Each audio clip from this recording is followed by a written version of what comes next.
आज हम बात करेंगे कि बाबा जनता को कैसे फंसाते हैं। नेताओं की साइकोलॉजी के बारे में मैंने पिछली क्लास में बहुत डिटेल से समझाया है। एक बार क्लास आप देख लेना। ये क्लास आपको बहुत ज़्यादा स्मार्ट बनाएगी और साइकोलॉजी की सारी क्लासेस आपको बहुत ज़्यादा स्मार्ट बनाएंगी। ये मेरा वादा है आपसे। मैं आपको एक अच्छा इंसान, एक जागरूक व्यक्ति, एक अच्छा भारतीय बनाकर छोड़ूंगा। ये मैंने ठान लिया है। और आपसे भी रिक्वेस्ट करता हूँ कि आप इन क्लासेस को शेयर करो, पूरा देखो, है ना। तो आज हम बात करेंगे बाबाओं की साइकोलॉजी पर, कि बाबा जनता को कैसे बेवकूफ बनाते हैं, कौन कौन सी साइकोलॉजी ट्रिक्स का यूज करते हैं। ठीक है। अभी जो क्लासेस आ रही हैं केवल साइकोलॉजी का महत्व समझाने के लिए आ रही हैं। साइकोलॉजी क्यों इंपॉर्टेंट है, इसलिए ये क्लासेस आ रही हैं। दो तीन जितनी भी क्लासेस आएंगी ये केवल आपको साइकोलॉजी का महत्व समझाएंगे, है ना, कि साइकोलॉजी कितना ज्यादा जरूरी है और कितना महान विषय है। और बाकी की जो क्लासेस आएंगी बाद में वो आपको कॉन्सेप्ट समझाएंगे। ये भी आपको कॉन्सेप्ट समझा रही हैं, लेकिन जो साइकोलॉजी की बेसिक क्लासेस हैं, बेसिक कॉन्सेप्ट हैं, वो आपको आने वाली क्लासेस में मिलेंगे। ठीक है। तो आज की क्लास आप पूरी देखना, मेरी पर्सनल रिक्वेस्ट है, बहुत मज़ा आएगा। और अच्छा लगे तो फिर सब्सक्राइब भी कर लेना, है ना। बाबा साइकोलॉजी, बहुत मज़ा आएगा आज की क्लास में। स्पेशली फीमेल्स से मेरी रिक्वेस्ट है, जितनी भी वुमेन्स हैं वो क्लास को पूरा देखें अगर देख रही हैं तो। क्योंकि भाई वुमेन्स ही सबसे ज़्यादा बाबाओं के चक्कर में फंसती हैं, है ना। ऐसा नहीं है कि उनमें दिमाग नहीं होता, उनमें मासूमियत ज़्यादा होती है इसलिए, है ना। और केवल लड़कियां ही नहीं, लड़के भी फंस जाते हैं बाबाओं के चक्कर में। तो रिक्वेस्ट है भाई, पूरी देखो क्लास को, मज़ा आएगा आप। ठीक। तो बाबा कैसे फंसाते हैं जनता को, मैं आपको 2 से 3 एग्जाम्पल देता हूं, बहुत अच्छे अच्छे। आपने बहुत बार सोशल मीडिया पर ये देखा होगा कि बाबा बहुत अनाप शनाप बातें करते हैं, इन्फ्लुएंसर्स बहुत अनाप शनाप बातें करते हैं, पॉलिटिशियंस बहुत ज़्यादा अनाप शनाप बातें करते हैं। आप सोचते हैं कि यार कितने बेवकूफ़ हैं। बेवकूफ़ नहीं है वो, बहुत चालाक है। जैसे एक बाबा ने कहा था कि अगर गणेश जी के धड़ पर बकरे का सर ना लगाया गया होता तो शंकर जी दुनिया के पहले सर्जन ना होते। आप सोच रहे हो यार कैसा बेवकूफ आदमी है, बकरे का सिर कहाँ लगाया, सर तो हाथी का लगाया था, कुछ नहीं पता, बाबा बन के बैठा है। बेवकूफ नहीं है वो, बहुत समझदार है। जैसे अभी कुछ दिन पहले एक भाई ने पॉडकास्ट में कहा कि मैंने मोदी जी की पास्ट लाइफ देखी एज ए भीष्म पितामह। शाहरुख खान, सलमान खान, आमिर खान, ये तीनों मौलाना थे पिछले जन्म में। बहुत शानदार बात है, बहुत बढ़िया। अभी एक वीडियो और चल रहा है, मौलाना साहब कह रहे हैं कि चांद के 2 टुकड़े कर दिए और एक टुकड़ा कभी जुड़ने ही नहीं दिया, ये मेडिकल साइंस भी कहता है। आप भी सोचते हो यार कैसे पागल लोग हैं। नहीं है वो पागल, वो पागल बनाते हैं आपको। इन्फ्लुएंसर्स, बाबा, पॉलिटिशियन, आम आदमी, सरकारी कर्मचारी, अधिकारी, शिक्षक, प्रोफेसर, सब ये ट्रिक्स यूज करते हैं आम जनता को बेवकूफ बनाने के लिए। कुछ लोग अच्छा काम करने के लिए भी यूज करते हैं। वो सारे बाबा एक जैसे नहीं होते, कुछ ऐसे हैं जो अच्छा काम भी करते हैं, आंतरिक रूप से अच्छा काम। ये नहीं कि मैं 200 लोगों को खाना खिलाता हूँ तो मैं बहुत अच्छा आदमी हूँ। 200 लोगों को खाना खिला के 2 करोड़ लोगों का ब्रेन वॉश कर रहा है तो ये अच्छा काम नहीं है, ये पाप है, पाखंड है ना। तो आप लोगों से मैं ये कह रहा हूं कि ये लोग बेवकूफ नहीं है, ये बेवकूफ बना रहे हैं। तो आपके मन में भी सवाल आ रहा होगा कि यार विजय भाई, बेवकूफ ही भरी बात करने वाले को बेवकूफ नहीं बोल रहे हैं, लेकिन हम लोगों को बेवकूफ बोल रहे हैं कि बाबा बेवकूफ बना रहा है।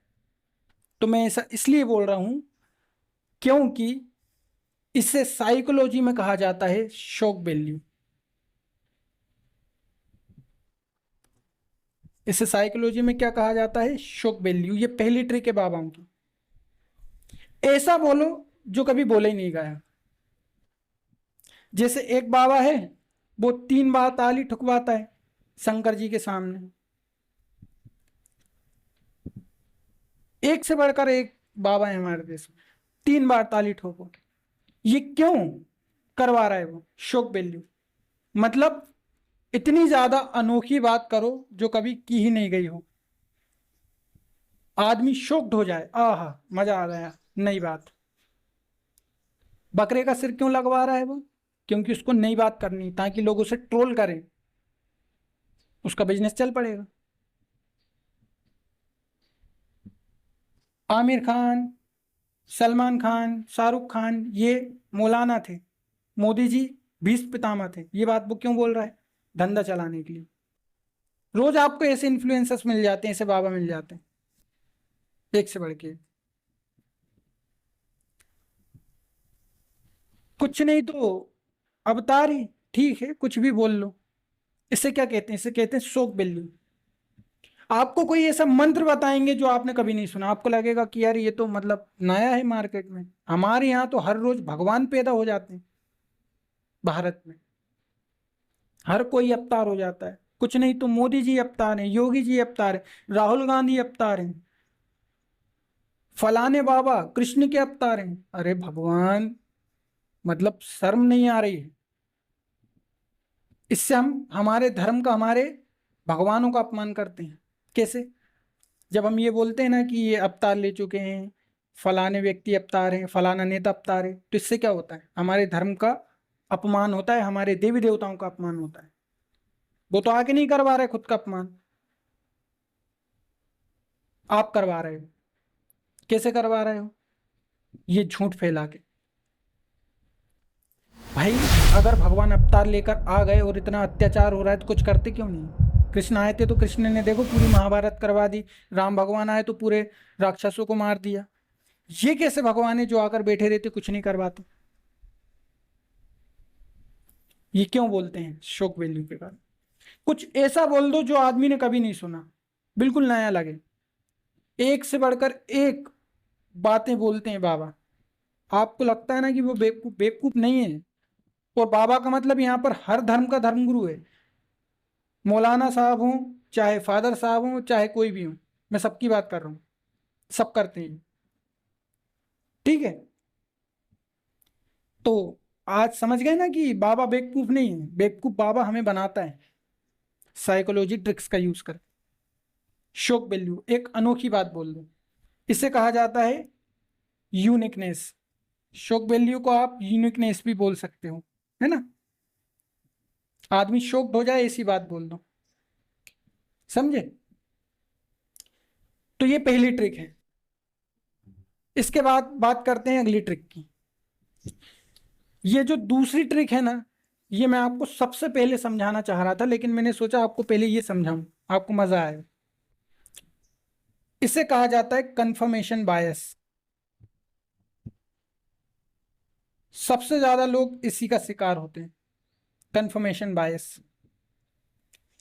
एक बाबा साहब हैं हमारे यहाँ के, मैं अंबेडकर साहब की बात नहीं कर रहा, नहीं तो बाबा साहब बोल दिया तो अंबेडकर साहब पे पहुंच गए। एक बाबा है हमारे यहाँ, 200 लोगों को खाना खिलाता हूँ या 20,000 लोगों को खाना खिलाता हूँ मैं, 200 महिलाएं पालता हूँ, और इतनी इतनी बेटियां हैं, इतने इतने बेटे हैं, इनको पढ़ाता हूँ, ये सब करता हूँ मैं, फलाना करता हूँ, वो करता हूँ, ढिकाना करता हूँ। ठीक है, अच्छी बात है आप करते हो, इसमें कोई बुरी बात नहीं है। इसके लिए आपको भारत सरकार द्वारा सम्मानित किया जाना चाहिए, है ना? होता क्या है, ये काम की आड़ में आप 140 करोड़ जनता का ब्रेन वॉश करो, ये ठीक नहीं है। इसे कहा जाता है कंफर्मेशन बायस। अरे बाबा एक नंबर आदमी है, देखो 20,000 लोगों को पर डे खाना खिलाता है। अरे 2 करोड़ रुपए में से आप 2 रुपए निकाल लो तो कौन से कम हो जाएंगे? करोड़ों छाप रहे हैं हर रोज का, करोड़ों का धंधा हो रहा है। एक सरकारी नौकर, एक सरकारी आदमी जो महीने के 20,000 कमाता है, जीएसटी के मान लो उसके 3,000 रुपये निकल जाते हैं, इनकम टैक्स कितने निकल जाते हैं, और उसको मुश्किल से 10,000 रुपये बचते, उससे बोलो 20 आदमी को खाना खिला, नहीं खिला पाए, हर रोज नहीं खिला पाए। लेकिन उसी को वही पैसे फ्री में मिलने लगे, दान में मिलने लगे, मुझे दे दो मैं कर दूंगा, वो कहेगा। तो हम ये देखते हैं, इसे कहा जाता है कंफर्मेशन बायस, मतलब जानकारी के प्रति बायस्ड हो जाना। कैसा हो जाना? बायस्ड हो जाना, पक्षपाती हो जाना। ये 20,000 लोगों को खाना खिलाते, ये करते, अच्छा काम करते, अरे जो बुरा काम कर रहे हैं वो भी तो देखो। क्या होता है, बाबा ने एक चमत्कार किया, 2 किया, 3 किया, 4 किया, ऐसे करके 100 चमत्कार किए, 100 में से मान लो 10 पास हो गए, हम बाकी 90 को भूल जाएंगे। हम कहेंगे कि बाबा बहुत चमत्कारी भाई, उनने 10 लोगों का काम कर दिया। अरे इसको कहते हैं तुक्का, इसको चमत्कार नहीं कहते। 100 में से 10 काम हो जा रहे हैं तो ये चमत्कार नहीं, ये तुक्का है। करके देख लो आप लोग प्रैक्टिकल। 100 मंदिर जाओ या 100 मस्जिद जाओ, 100 गुरुद्वारे या चर्च जाओ, और वहां पर जाकर 100 प्रार्थनाएं करो, पूरी हो जाए तो मुझे बता देना, मैं भी तो देखना चाहता हूं कि ऐसा होता है कि नहीं। इसे कहा जाता कंफर्मेशन बायस, ये बहुत होता है। बाबा 8,000 लोगों की शादी करवाता है हर साल, और इसकी आड़ में एजेंडा चलाता है गवर्नमेंट का। अरे गवर्नमेंट के पास तो वैसे इतना पैसा है कि वो एक साल में 53 पुल तोड़ रही है, एक साल में 53 पुल। अभी एक स्टडी हुई है, 40 साल का आंकड़ा बताया है, 40 साल में इस देश में 2100 से ज्यादा पुल टूटे हैं, और एक साल में 53 एवरेज। सोच लो आप, सरकार के पास कहां कमी है पैसे, लेकिन आप कंफर्मेशन बायस के शिकार हो जाते हैं। ये हम नहीं होते, और आपको भी नहीं होना चाहिए, और आप अब नहीं होंगे। ठीक, ये दूसरी बड़ी ट्रिक है कंफर्मेशन बायस। इसमें बाबा का ज्यादा हाथ नहीं रहता, इसमें जनता का ज्यादा हाथ रहता है, भक्तों का। तीसरी ट्रिक, ट्रिक बहुत बड़ी है, नहीं रहता। तीसरी ट्रिक बहुत बड़ी है, तीसरी ट्रिक है ओरा। ये तो बहुत चलता है सोशल मीडिया पर, ओरा सुप्रियोरिटी, ये तीसरी ट्रिक है। बाबा ऐसे कपड़े पहनेगा, आपको लगेगा ओरा है बाबा का, तो कपड़े देखो बाबा। बाबा ऐसी बात बोलेगा कि अरे बाबा का तो ओरा है भैया, ओरा 9999 प्लस प्लस प्लस प्लस। बाबा अलग अलग प्रकार की टोपी पहनते, क्यों पहनते हैं? क्यों पहनते हैं? सबसे अलग दिखने के लिए। इसे कहा जाता ओरा सुप्रियोरिटी, सबसे अलग दिखना, सबसे अलग बात करना, सबसे अलग कॉन्सेप्ट, ओरा सुप्रियोरिटी। ये भी आपको फंसाने के लिए। अलग वेशभूषा आपके व्यक्तित्व पर प्रभाव डालती है। आपको लगता है अरे वाह ये आदमी तो भैया वाकई कुछ अलग है। अलग अलग ड्रेसेस पहनते हैं, क्यों पहनते हैं? सामान्य लोगों जैसी ड्रेस नहीं पहनेंगे। क्यों पहनेंगे ऐसी ड्रेस? ताकि ओरा बने। ये तीसरी बहुत बड़ी ट्रिक है, ये साइकोलॉजी ट्रिक है। अपने आप को अलग दिखाना, आकर्षित दिखाना, अट्रैक्टिव दिखाना, ये तीसरी बड़ी ट्रिक। मैंने आपको पिछली क्लास में बताया था कि नेता क्या करते हैं, जैसे कहीं चुनाव आ गए, 5,000 करोड़ की सौगात, 10,000 करोड़ की सौगात, बिहार में ये कर देंगे, एमपी में वो कर देंगे, महाराष्ट्र में फलाना कर देंगे, ढिकाना कर देंगे, इतनी बड़ी बड़ी बातें देते भी हैं, 2-4 अच्छे काम। क्यों करते हैं? ताकि आपको लगे व्यक्ति अच्छा है। बाबा भी करते हैं ये काम, इसे कहा जाता है हालो इफेक्ट। ये चौथी बड़ी ट्रिक है, हालो इफेक्ट। मैंने पिछली क्लास में इसके बारे में बताया था। मैं 20,000 लोगों को खाना खिलाता हूँ, 2,000 लोगों को मैं घर में रखता हूँ, महिलाओं को रखता हूँ, और ये करता हूँ, और बाकी करोड़ों का ब्रेन वॉश कर रहा हूँ, तो हम क्या देखते हैं? केवल अच्छा काम, ये वाला। और हम कहते हैं अरे बाबा एक नंबर आदमी, बाबा तो अवतार है ना। लेकिन हम उसके पीछे का कारनामा नहीं देख रहे कि करोड़ों लोगों का ब्रेन वॉश कर दे रहा है झिंगुर बाबा, है ना। तो बाबा क्या करता है? साइकोलॉजी, हालो इफेक्ट वाली साइकोलॉजी का यूज करता है, और आप फंस जाते हो कंफर्मेशन बायस में। बाबा ने दो चार काम अच्छे किए, आपने कहा यही बढ़िया आदमी है, आप कंफर्मेशन बायस के शिकार हो गए। आप बायस्ड हो जाते हो, बाबा की तरफ हो जाते हो। आप बाबा के प्रति एक सुनना नहीं चाहते, एक नहीं सुनना चाहते। मुझे रोज धमकियां आती, रोज, एवरी डे धमकियां आती हैं, सुनना नहीं चाहते ना लोग।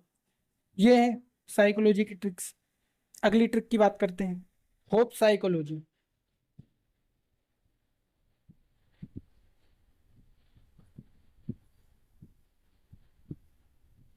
होप साइकोलॉजी, ये सारी चीजें आप पढ़ लो ना इंटरनेट,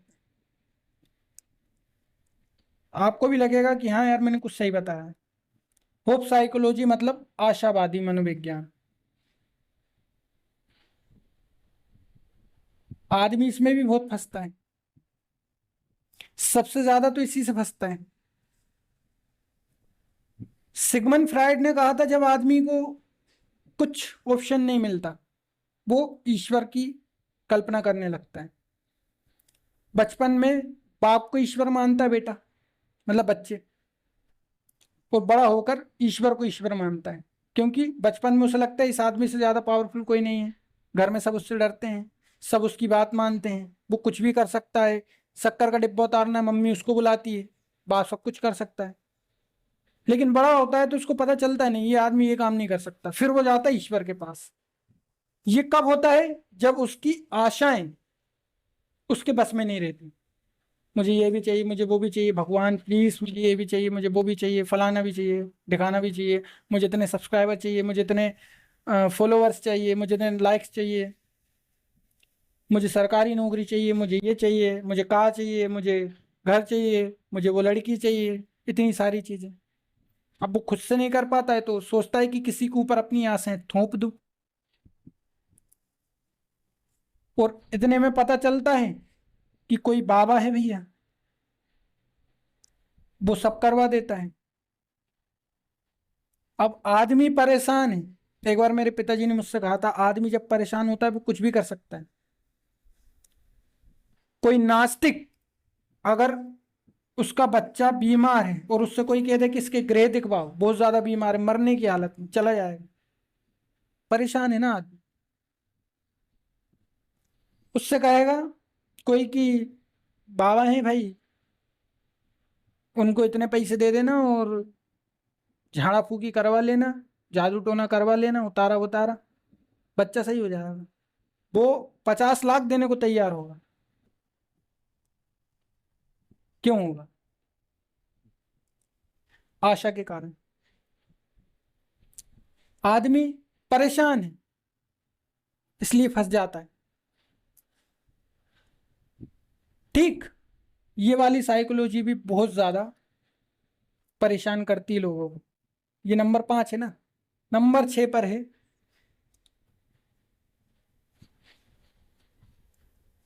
क्राउड बायसनेस।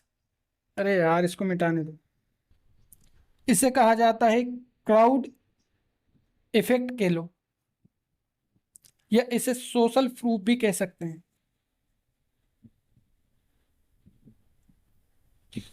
एक आदमी को पता चला कि 10 आदमियों का काम हुआ है, जबकि गए पूरे 100 लोग थे। 10 का भी नहीं हुआ, मान लो 5 का हुआ है। एक को पता चला, कंफर्मेशन बायस का शिकार हुआ, उसको लगेगा यार ये बाबा बढ़िया है। वो जाएगा दूसरे से बोलेगा, अरे सुनो तो वो आदमी बढ़िया है, चलें क्या देखने? हाँ यार वो वहाँ पंडाल में बढ़िया काम चलता है उधर, बाबा सब बता देता है, मस्त एकदम। इतना जैसे ही पता चला, 1 से 2, 2 से 3, 3 से 4, 4 से 5, 5 से 6, और एक चेन बन जाती है, एक नेटवर्क। अब इतने सारे लोग गए हैं, फिर से 100 में से 5 या 10 का काम हो जाएगा, फिर लोग कंफर्मेशन बायस का शिकार होंगे, फिर 100 लोग जाएंगे, फिर 5 से 10 का काम होगा, और ए से एक चेन बन जाती है। इसे कहा जाता है कंफर्मेशन बायस चेन। ये मेरा नाम है, मैंने दिया है। ये होता है ना, होता है। ये क्या करें? फिर क्या होता है? भीड़ है बाबा के पास। भाई भीड़ है, आदमी कुछ अच्छा जानता होगा, कुछ करता होगा, तब तो भीड़ जा रही है उसके पास। इसे मूर्खों को कौन समझाए? रील्स में मैंने कई बार देखा है, कमेंट्स में देखा है, लोगों की रील्स में देखा है, अरे भाई कुछ तो होगा तब तो बाबा के पास इतनी जनता जा रही है। कुछ नहीं होगा, ये होगा साइकोलॉजी, कुछ नहीं होगा, सिर्फ ये। हमने डॉक्टर को नहीं देखा, हम कहते हैं कि यार वो डॉक्टर बहुत बढ़िया आदमी है। क्यों? हमने सुन रखा है, सुनने के चक्कर में सब जाते। ये भीड़ क्यों गई है? इस नेटवर्क के कारण गई है, इस चेन के कारण गई है। मंदिर में जाओ ना, पूजा करो, कोई मना नहीं है। अगर आप ईश्वर को मानते हो, जाकर ध्यान करो मंदिर में बैठ के, जल चढ़ाओ, जो आपको करना है करो, लेकिन फंसो मत, अंधभक्ति मत करो, अंधभक्त मत बन जाओ, ईश्वर के भी अंधभक्त मत बन जाओ। मैं कहता हूं कभी ईश्वर की भी भक्ति मत करो। भक्ति मतलब गुलामी। इसलिए मैं भक्ति योग के बहुत खिलाफ रहता हूं, क्योंकि इसमें आदमी आलसी बन जाता है। हमने ईश्वर को समर्पित कर दिया, अरे मैं तो ब्रह्म हूं, तो क्या करना? ब्रह्म हूं जब ऐसा पता चल जाए, ऐसा अनुभव हो जाए, तब कहो कि मैं ब्रह्म हूं। ये नहीं कि आलसिक चक्कर में कि अरे मैं तो ब्रह्म हूं, क्या करना, सब कुछ छोड़ो, काम धंधा छोड़ दो, पूजा पाठ छोड़ दो, खाना पीना छोड़ दो। ये सब बकवास बातें हैं, ये सब आलस के चक्कर में होता है। ठीक है, तो समझ गए क्राउड इफेक्ट। बाबा के पास इतनी भीड़ क्यों जा रही है? कुछ तो बात होगी, कोई चमत्कार नहीं होता वहां। बाबा बड़ी बड़ी बात करता है, ताली ठोको 3 बार जाके मंदिर में, और नहीं तो वो टुकड़ा अलग है, चांद वाला भी मैंने बताया था ना। ये ईसाइयों में भी खूब होता है, एक से बढ़ के एक है हमारे यहाँ, तो कमी नहीं। ऐसे फंसाता है बाबा आपको, इन ट्रिक्स का यूज करके। कुछ भी अनाप्शन आप बोलेगा, आप ट्रोल करोगे। शॉक वैल्यू, आपकी आशाएं हैं, आप परेशान इसलिए भी जा रहे हैं।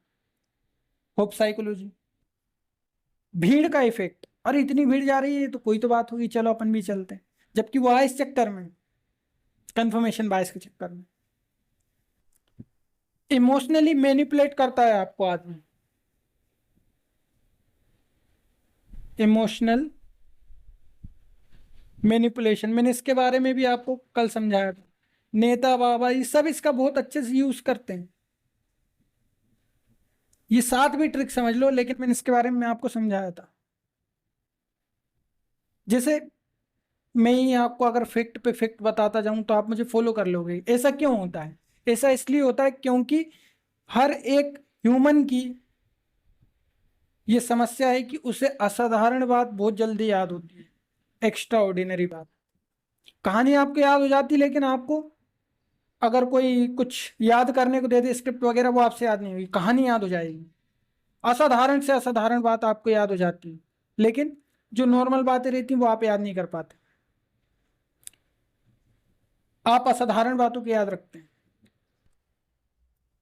आपको पता चल जाए कि किसी बुक में क्या लिखा है, तो आपको अगर वो बात असाधारण लगती है ना, एक्स्ट्रा ऑर्डिनरी लगती, तो आप उसको याद रखते हो लंबे समय तक के लिए।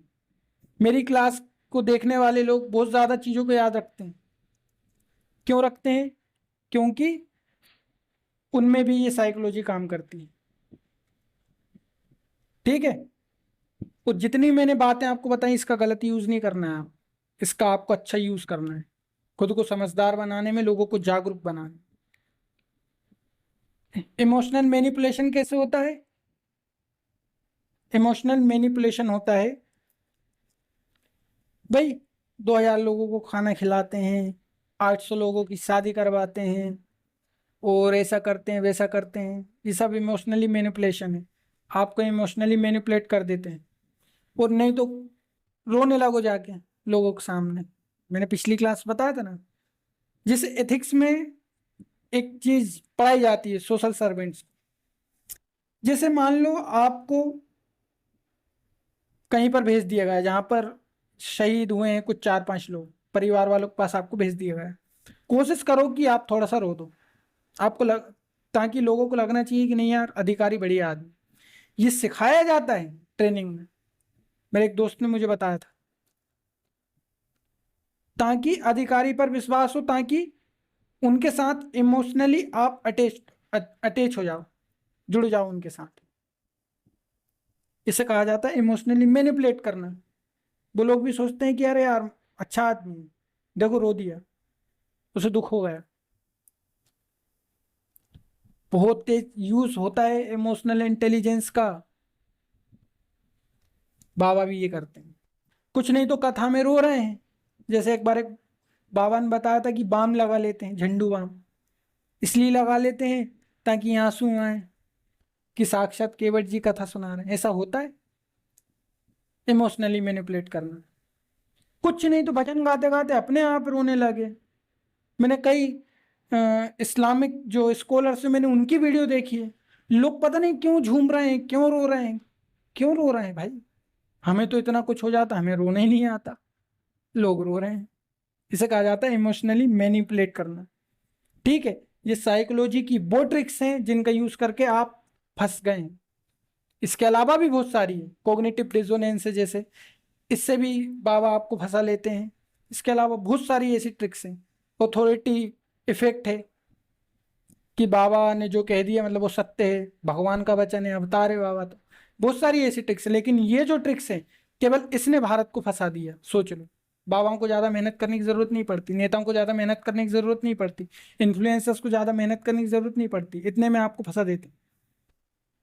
ठीक, समझ गए? तो ये थी भाई आज की क्लास। जितना मैंने समझाया है इसको अपने जीवन में उतारो, समझो इस बात को। ठीक है, नेक्स्ट क्लास में मिलेंगे। बहुत बहुत शुक्रिया अगर आपने यहाँ तक क्लास देखी है तो। ठीक, मिलते हैं। जय हिंद।